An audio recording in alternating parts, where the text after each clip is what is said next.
The story of John F. Kennedy's assassination usually narrows down to one man, Lee Harvey Oswald. But behind him stood a family whose actions and words were often just as shocking as the shots fired on Dealey Plaza. His wife, mother, and relatives left behind a trail of bizarre episodes and scandals that make the picture incomplete without them. Let's dive into this world, where mourning turned into spectacle and private dramas intertwined with conspiracy theories. Number 1. A widow's affair with her brother-in-law. In late November 1963, just days after the assassination, 22-year-old Marina Oswald, left a widow with 2 young daughters, grew unexpectedly close to Lee's brother, Robert Oswald. Robert himself was torn. He publicly condemned his brother's crime, yet told reporters that a family shouldn't be judged by the act of one of its members. Soon, whispers spread that Marina and Robert were spending nights together and their relationship went beyond emotional support. The romance was brief, but it shocked those who knew. Marina later admitted, "It was a mistake. I was broken." For the public, however, the scandal only deepened the Oswald family's notoriety. Was this weakness, protest, or cold calculation? Number 2. A mother who became a star. Margarite Oswald behaved as though the central tragedy of November 22nd was her own. When Lee was arrested, she immediately phoned the Fort Worth Star-Telegram, asking to be driven to the police station because she had no money. After Jack Ruby gunned down her son 2 days later, she publicly complained, "Jacqueline Kennedy should have offered me condolences. We loved Lee as much as she loved her husband." In the years that followed, Margarite turned her son's name into a business. She sold his letters from Minsk, recorded herself reading them onto tapes, and even stood on Dealey Plaza selling autographed cards for $5 signed Margarite Oswald, mother of Lee Harvey Oswald. Rumors swirled that she even tried to sell Lee's gravestone. Outraged critics saw callous exploitation, but Margarite coldly responded, "I have no other way to live. I lost my son, and I have the right to profit from it." Where do you think the line falls between desperation and cynicism? Number 3. Secret agent and scapegoat. From the very beginning, Margarite insisted, "My son didn't shoot." In front of the Warren Commission, she testified that Lee was a secret U.S. agent who had been framed as a scapegoat. Chief Justice Earl Warren asked for proof. She simply replied, "It's true." "I know it." Her other son, John Pick, dismissed her claims as a way to make money. She also refused to leave Texas, claiming, "The government won't let me." What made her statements more sensational was her insistence that Lee's defection to the Soviet Union and his marriage to Marina were not personal choices, but part of an undercover mission. In interviews, she hinted that his easy return from Minsk in 1962 was suspiciously smooth, as if orchestrated by Washington itself. These claims, though unsubstantiated, poured gasoline on the growing fire of conspiracy theories in the 1960s. Number 4. A mercy killing, the most shocking claim. By the mid-1960s, Margarite delivered her most bizarre statement. She declared that President Kennedy was a dying man due to his severe back ailments and Addison's disease, and that Lee might have spared him suffering. She called it a noble deed, and proudly displayed a bronze plaque she had engraved.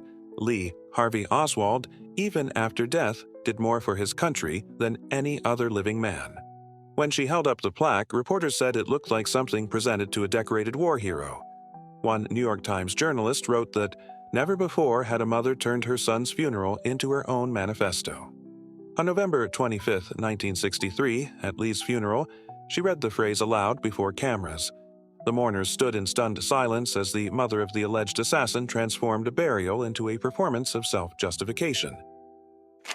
Number 5. Domestic hell, Marina's silent suffering.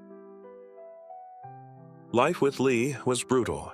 Family friend Anna Meller recalled seeing Marina with a black eye.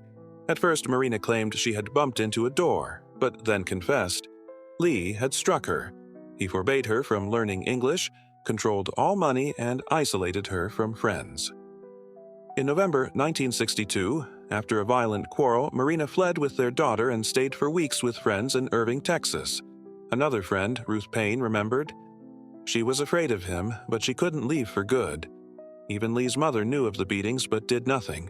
By November 22, 1963, Marina was living under constant fear, a silent victim trapped in dependency. Number 6. A widow's 180-degree turn. In the immediate aftermath, Marina cooperated with investigators.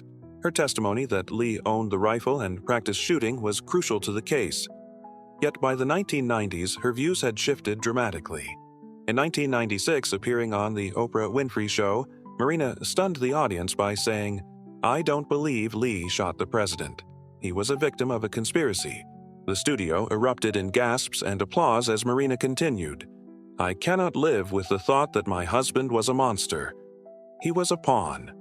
To many, it was the first time in decades that the widow had openly defied the official version. Friends like Ruth Payne, who had once sheltered Marina in her home, were bewildered. "I thought she was rational." "I was wrong," Payne said. For the American public, Marina's reversal was electrifying, a reminder that even those closest to Oswald could not agree on who he really was. Number 7. Exhumation and the double theory. In the late 1970s, a theory spread that the body buried in Fort Worth's Rose Hill Cemetery was not Oswald, but a Soviet imposter. In 1981, Marina surprisingly backed a legal effort to exhume the grave, saying, "I want to know the truth and stop powerful forces from hiding it." At dawn, on October 4th, Lee's casket was opened. Forensic experts compared the skull with military dental records and confirmed an old mastoid surgery scar. Conclusion: the remains were Lee Harvey Oswald's. The double theory collapsed, but the episode reignited headlines worldwide, proof that even in death, Oswald's story was fertile ground for scandal. Number 8. Red flags at 13. A decade before Dallas, Oswald's troubles were already documented. In 1953, at age 13, he was sent to New York's youth house for truancy and running away. Psychiatrist Dr. Renatus Hartogs described him as emotionally disturbed, withdrawn, fantasizing about power, and expressing thoughts of injuring or killing people. The diagnosis: personality disorder with schizoid traits and passive-aggressive tendencies. Hartogs strongly advised long-term psychiatric care and family counseling. But Margarite refused, declaring, "My son doesn't need this." She soon pulled Lee out of New York. In hindsight, this neglect stands out as a chilling missed opportunity to intervene before tragedy struck. Number 9. Marina's new marriage and the children's fate.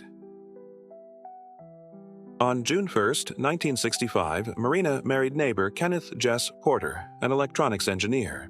Their marriage was stormy, with public fights that even reached the courts, but in July 1966, she gave birth to a son. Marina later became a U.S. citizen in 1989. The couple divorced in 1974, though Marina kept the Porter name. Kenneth died in 2024 at age 86. Lee and Marina's daughters chose lives of near-total obscurity. June Oswald, born February 15, 1962, in Minsk, and Audrey Marina Rachel Oswald, born October 20, 1963, in Dallas, both changed surnames to escape the stigma. In rare interviews, they admitted, "We want to know the truth." For them, their father's name was not a legacy, but a burden they carried quietly through life.